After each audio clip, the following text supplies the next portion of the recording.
Shalom Bapak Ibu Saudara kekasih Kristus, mempelai Kristus. Tanggal 2 Juni 2021 ini saya datang kembali di hadapan Bapak Ibu untuk share video tentang Roh Kudus, supaya kita lebih dalam mengenal Tuhan lewat pengenalan Roh Kudus. Bahkan kita lebih mempersiapkan diri kedatangan Tuhan yang sudah semakin dekat ini. Tapi sebelumnya Bapak Ibu, kita memuji Tuhan, mengangkat hormat pujian kita sebagai persembahan yang berbau harum di hadapan-Nya. Kita mengangkat satu pujian, peganglah tanganku Roh Kudus. Peganglah tanganku Roh Kudus, setiap hari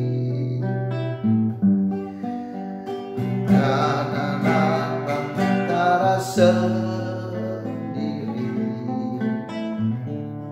tanpa Roh-Mu. Kawalah diriku kepada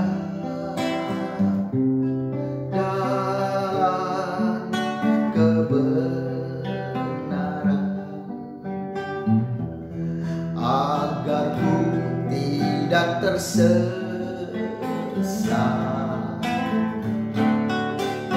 mengikuti jalan-Mu.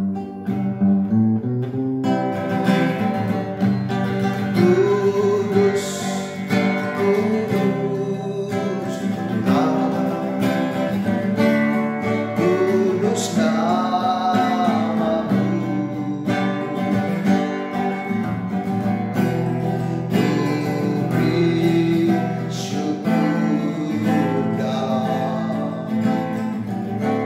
Simfoni indah, ajaib, ajaib Tuhan, ajaib nama-Mu. Nama yang beri menang, Yesus namanya. Kuduslah Tuhan, kudus, kudus Tuhan, kudus nama-Mu.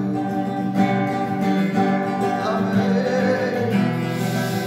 Nama yang beri menang, Yesus namanya. Nama yang beri, nama yang beri menang, oh, Yesus namanya. Haleluya, oh haleluya, amin, amin, haleluya.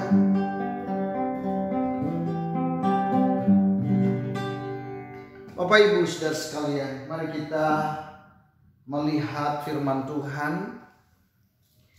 Tema yang kita bahas hari ini adalah tiga tanda menerima Roh Kudus. Sekali lagi, tiga tanda menerima Roh Kudus. Yang pertama, apa tanda seseorang menerima Roh Kudus? Saya buat di sini. Jika seseorang itu percaya Yesus adalah Tuhan, dia sudah menerima Roh Kudus. Yesus adalah Tuhan. Roh Kudus adalah Tuhan. Bapak Ibu, ketika kita menerima Yesus adalah Tuhan sebagai juru selamat kita pribadi, itu dimulai dari Roh Kudus. Jadi pintu awal masuknya kita mengenal Yesus adalah Tuhan. Itu karena Roh Kudus yang klik. Roh Kudus yang membukakan selubung di hati kita, maka kita bisa menerima. Kita menerima kasih karunia Tuhan. Yesuslah Tuhan. Yesuslah yang menciptakan langit dan bumi. Yesuslah yang berkuasa di langit dan di bumi, di surga dan segala jagat raya. Makanya Bapak Ibu, kalau kita percaya Yesus Tuhan, berarti kau sudah menerima Roh Kudus. Saya lihat firman Tuhan 1 Korintus 12 dikatakan begini, ayat 3. 1 Korintus 12 ayat 3. Karena itu aku mau meyakinkan kamu bahwa tidak ada seorang pun yang berkata-kata oleh Roh Allah dapat berkata terkutuklah Yesus. Dan tidak ada seorang pun yang dapat mengaku Yesus adalah Tuhan selain oleh Roh Kudus. Nah itu. Jadi Bapak Ibu sudah menerima Roh Kudus. Itu tanda yang pertama. Tanda yang kedua adalah hidupnya berbuah roh. Hidupnya menghasilkan buah-buah roh. Ada 9 buah roh. Saya coba baca Galatia pasal 5. Dikatakan firman Tuhan di sini supaya kita bisa lebih mengenal pribadi kita dan mengenal pribadi Roh Kudus. Galatia pasal 5 ayat 22 dikatakan, tetapi buah roh ialah kasih, sukacita, damai sejahtera, kesabaran, kemurahan, kebaikan, kesetiaan, kelemah lembutan, penguasaan diri. Tidak ada hukum yang menentang hal-hal itu. Jadi ada 9 buah roh. Ini tanda yang kedua jika seseorang menerima Roh Kudus. Iya Bapak Ibu. Nah, makanya kita harus hidup di dalam pimpinan Roh Kudus. Dan orang yang dipimpin Roh Kudus, dia pasti menghasilkan buah. Dan tentu buah itu kan hasil dari hubungan intim dengan Tuhan. Makanya orang yang dipimpin Roh Kudus, mereka punya hubungan yang dekat. Relationship dengan Roh Kudus. Intim dengan Roh Kudus. Suami istri kalau intim, mereka membangun hubungan di dalam perkawinan mereka, maka istri itu akan membuahkan buah kandungan karena hasil perkawinan. Keintiman kita dengan Kristus, Bapak Ibu, menghasilkan 9 buah roh. Wow. Dan Alkitab mencatat orang yang hidup di dalam pimpinan Roh Kudus, mereka selalu melihat kemenangan demi kemenangan dan mujizat-mujizat Tuhan. Yes. Itu yang kedua. Yang ketiga Bapak Ibu Saudara sekalian, memiliki karunia Roh Kudus. Memiliki karunia Roh Kudus. Saya baca 1 Korintus pasal 12.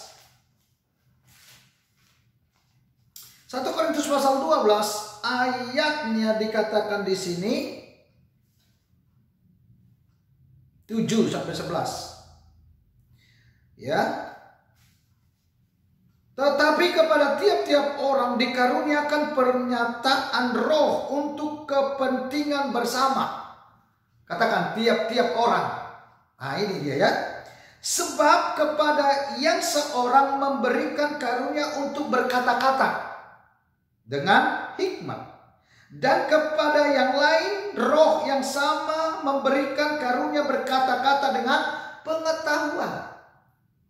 Kepada yang seorang roh yang sama memberikan iman.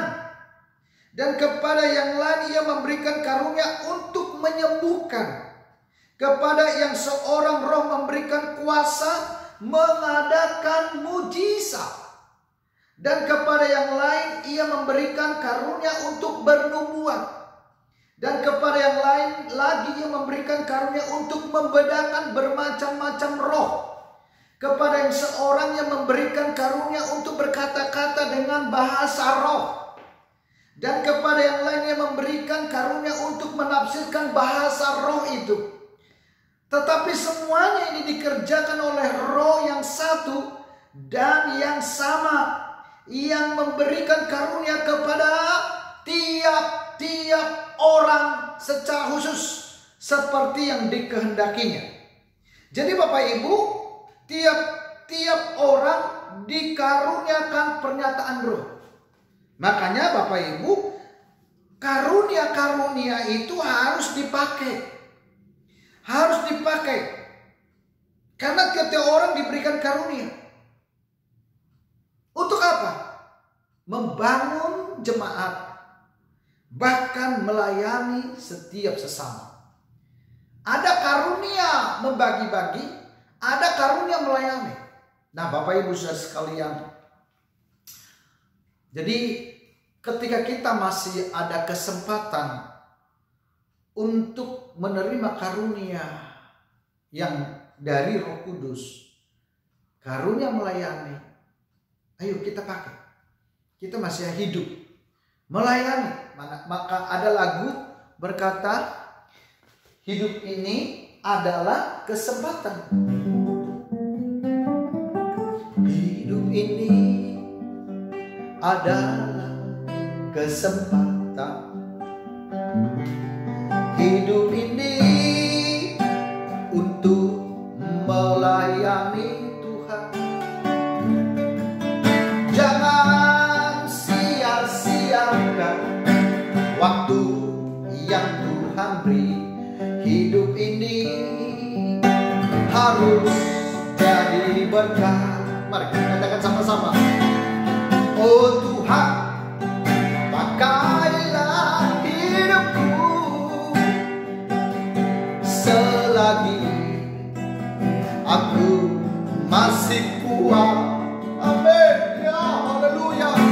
Bila saatnya nanti ku tak berdaya lagi, hidup ini sudah jadi berkat. Sekali lagi, oh Tuhan, oh Tuhan, pakailah hidupku selagi aku masih kuat. Oh, bila saatnya nanti ku tak berdaya lagi, hidup ini sudah jadi berkat. Hidup ini sudah jadi berkat. Haleluya. Tuhan Yesus baik. Nah, Bapak Ibu Saudara sekalian, biarlah kita bisa mengenal Tuhan. Jadi saya katakan tadi bahwa ada 3 tanda seseorang menerima Roh Kudus. Yang pertama, dia mengakui Yesus adalah Tuhan sebagai juru selamatnya. Yang kedua, dia memiliki buah-buah roh. Ya. Yang ketiga, dia memiliki karunia Roh Kudus. Oh, haleluya. Untuk membangun dan melayani sesama. Tuhan Yesus berkati. Mari kita masuk ke doa. Bapa di surga, terima kasih Tuhan, pengetahuan praktis tentang Roh Kudus, dan hamba-Mu berdoa untuk umat-Mu, Gebitra Spirit dan cabang-cabangnya, dan orang-orang yang percaya kepada-Mu. Tuhan, tolong jika ada yang sakit, sembuhkan dalam nama Yesus. Yang lemah dikuatkan, yang putus harapan diberi harapan yang baru, yang jatuh bangkit kembali sampai Yesus datang kedua kali.